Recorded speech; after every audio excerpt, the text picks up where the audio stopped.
Well, here we are in Niagara tonight. It's just about time for the light show to go on the falls. And I'll see if we can get this story out. Sorry about the lighting. The hotel room is not set up for recording on Zoom. I'll have a conversation with them later. Okay, here's my big story for tonight. Listen, I don't know why nobody's reporting this. I don't know why nobody's saying it. I have seen nobody on X state this. It seems obvious to me. And what we've heard all day long, I think we started hearing about this morning, could have been last night. Elon says he's spending $10 billion on AI this year, $10 billion on chips and other things in order to get the AI system that he wants in place. This is not a cumulative amount. I thought when he talked about 10 billion a week ago, I thought he was talking about that's how much had been spent so far. But no, he's made it really clear he's spending 10 billion this year. And he says that you have to spend that much in order to be a player. This is 100% of anybody's expectation of what the free cash flow would be this year, assuming that he's still going to have to spend 5 to 8 billion on other plant expansions and tooling for the Gen 3, robotaxi, etc. So in other words, all the hand wringing that I've been doing, and almost everybody in the community has been doing about the slowdown in construction, such as mega factories, the semi-truck, this would be explainable. The big bet is AI, FSD, robotaxi, Optimus, and all the benefits that are going to come from AI. He needed to slow down the spending in these other categories in order to make the big bet. Elon feels that Tesla has the lead in AI. I think he has the lead in AI. Many other people thinks that right now Tesla has the lead in AGI and AI, and that he wants to be the undisputed leader going forward. And he said that the necessary investment, this is what needs to be done. You have to do it extremely lean and mean too, which other people will not be doing. Look at Meta spending 40 billion in 1 year in order to get what they will obviously believe is the lead in their category. Anyway, so that's what I think. Let me know in the comments below if I got it right, and why do you think nobody else has thought this through? All right, this is from AJ, one of our major guys. By the way, if you want to follow him, he's at ALOJOH. Okay, Tesla's energy and storage business added as much revenue as the sale of 37,700 vehicles in Q1 2024. Who's been saying this for over a year since the book, The Elon Musk Mission, came out? There it is on the shelf. If you bought your copy yet, this is not news, AJ, but thank you for bringing it out again.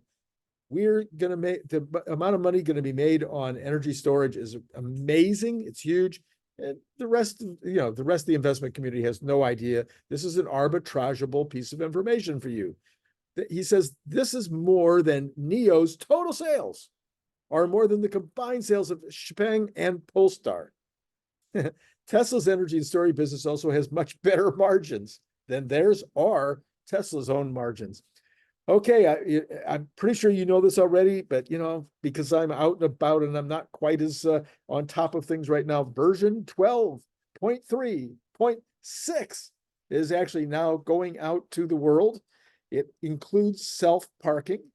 And I just saw Chuck Cook do a very quick video. I didn't watch the video. I just saw his commentary, and he says, looks pretty cool to him and has some surprises.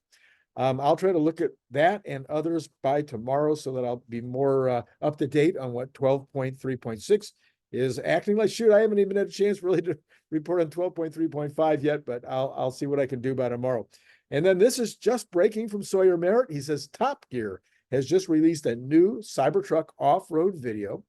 Tesla gave them exclusive access to some of the new off-road features coming out soon by, of course, just an update on your computer. The Top Gear crew said, I am so impressed with what we've been able to do with it, the punishment that this thing can absorb, period. That's the end of the sentence. Anyway, now, okay, on the economic front, we have a massive, massive amount of stuff happening this week. Many of these things will have potential impacts on the market in spades. I mean, it's going to be, just listen to this. All right, so far, what are we going to look for? We're going to be looking for earnings. Let's see when you look at the earnings this week, So far we've had a mixed bag. All right. Earnings have been okay for some people, not so good for other people. Guidance sometimes has been the problem. Decision making has been the problem. So this week, though, we've got 150 of the 500 on the S&P reporting, and the kind of the average of the misses and hits and what they're talking about in terms of guidance is going to be very, very important, given that we just had this GDP report last week that came in lower than expected. So, and of course, as has been the case for like 15 or 16 months now, too much good news will potentially hurt the market, but too much bad news will too. It's really going to be hard to go, it's going to be a very narrow space that we have to get into. But keep in mind that the economy and all of the players from Wall Street to Main Street and from consumers to retail investors will start to see 3% inflation and 6 to 7% mortgages as normal. How do I know this? Because you know it too. You lived through times when interest rates and inflation were much higher, and everybody that wanted one found a way to buy a house, a car, a business anyway. Just for instance, let's think about mortgages one more time. I know I've said this like every week for several weeks, but the truth, I just think it bears repeating again. If you want to buy a house right now and pay a 7% mortgage, you buy the house, you pay the 7%.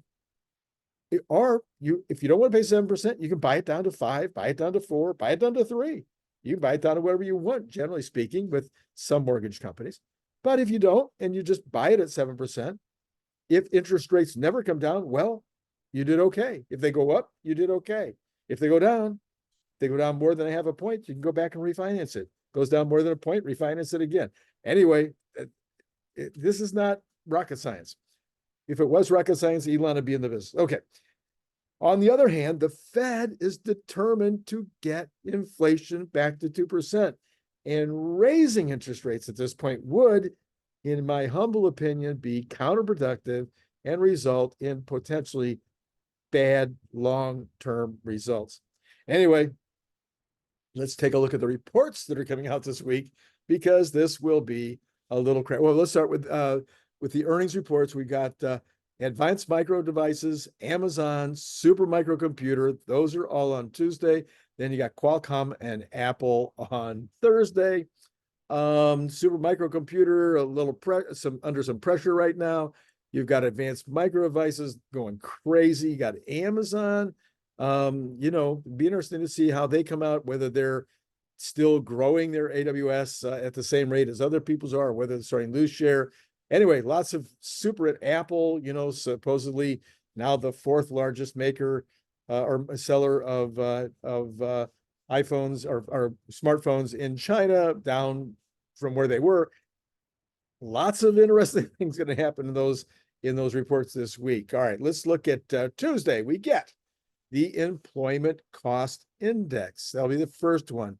Last month, it was 0.9% up. We're expecting it to be up to 1% this month. That would be fine with the Fed. They would be fine if that was all it was.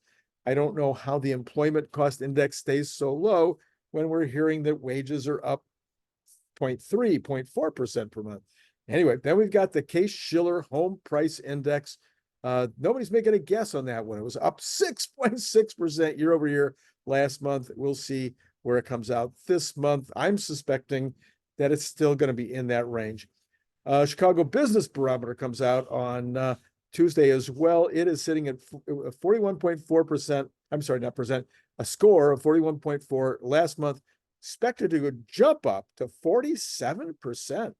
That'll be interesting to see if that happens. I don't have a guess on that one.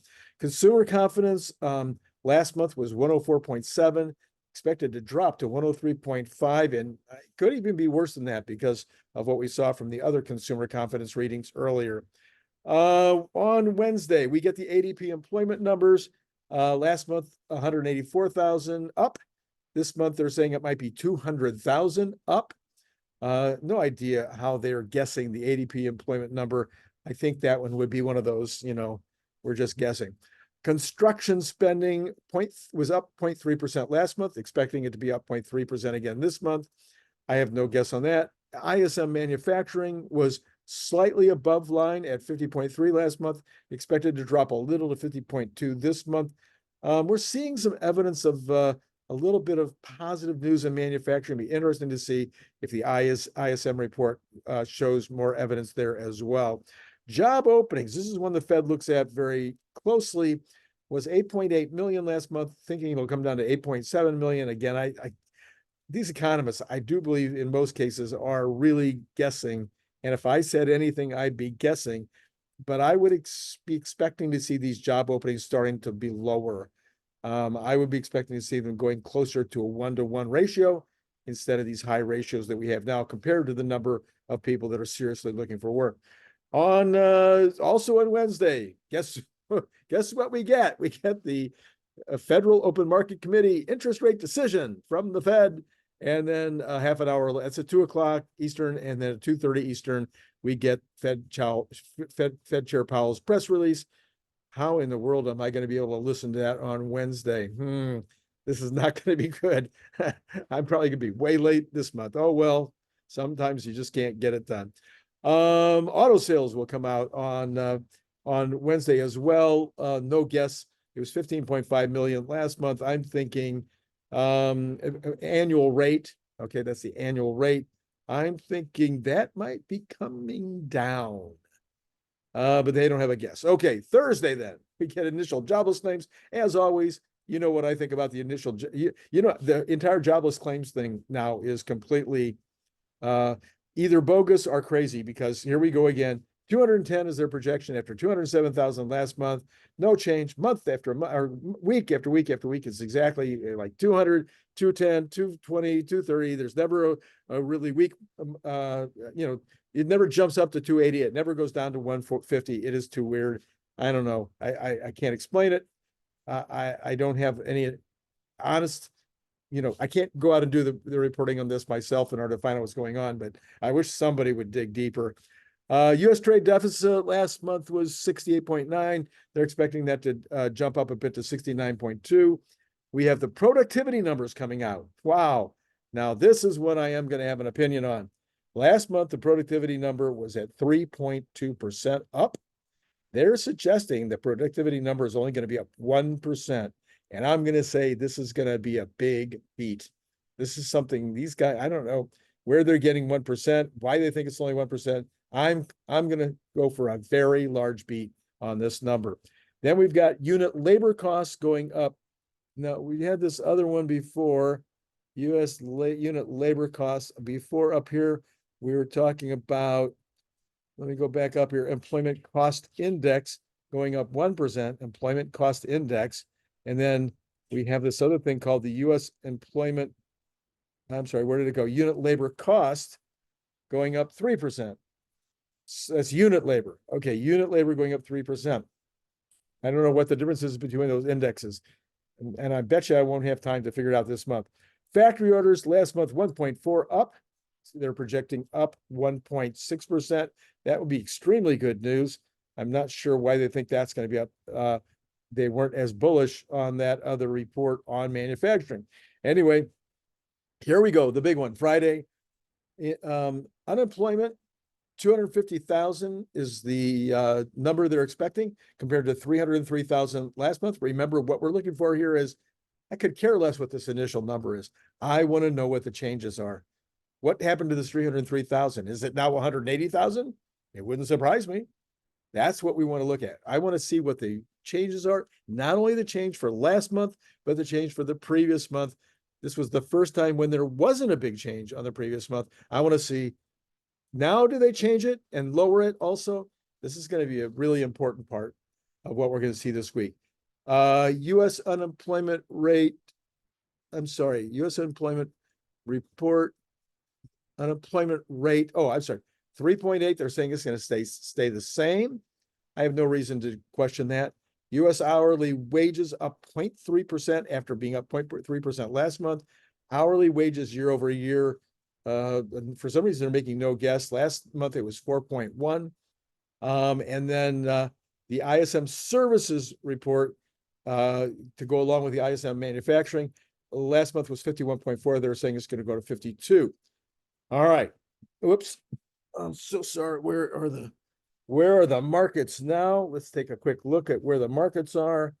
We have got, starting with the 10-year, down 0.6 basis point at 4.663. We have got the 2-year also down 0.7% of 1 basis point, and the 2-month unchanged at this hour. And actually, all of them are about in the same inversion pattern as they have been for weeks, even though both of them have been jumping around. Now they're back to about 3.5, about 35 basis points for the 2-year, and about 75 basis points for the 2-month. So that's where it's been for several months, even though like I said, there's been a lot of jumping around. Okay, let's take a look at oil. We have got oil at losing 60 cents, 83.26, Brent at 88.77, and natural gas up another 1.35%, 1.949. Looking like we're going back to try the $2 number again. Let's see if they break through $2. Gold is down $1.60, 2,345. So still sitting just around, I guess, about $90 from its all-time high. Silver down 0.21%. Copper up again, up 0.12%. Not that much this morning, this evening as we go into the new week. But $4.57, with 4.75 being the all-time high. The dollar strong. The Bitcoin off a tiny bit, 63,268, about $10,000 off of its all-time high. And the equities, we've got the Dow futures up 91 or 0.24%, the S&P futures up 10 or 0.20%, and the NASDAQ futures up 39.5 or 0.22%. So all right about that 0.2%. Okay, so crazy, wild and crazy week. Really hard to gauge what might happen with all of this information coming in. What we're going to be trying to confirm is two things. Obviously, we want to confirm what's really happening with the economy. Is it really starting to slow down? And it looks like it is starting to slow down. We would need, the Fed will be looking for more evidence that that's true. And we're going to be looking for inflation. Is inflation starting to come down at all? We won't see too much reporting on that, except the Fed will be giving us their analysis. Boy, will they be giving us their analysis on Wednesday with regard to that. All right, hit the like button if you haven't already done it. Hit subscribe. No, seriously, hit the like button if you haven't already done it. Hit subscribe and notify. And then I will try. I think I can put on a program tomorrow morning after the bell. It won't be after the bell. It'll be before the bell, but we'll still call it after the bell, because I don't have time to change the art. And anyway, I don't know what to tell you. It's going to be a wild and crazy week while I am out playing. And I'm enjoying myself, having a good time. Tell you about Niagara Falls sometime. All right. Been great talking to you.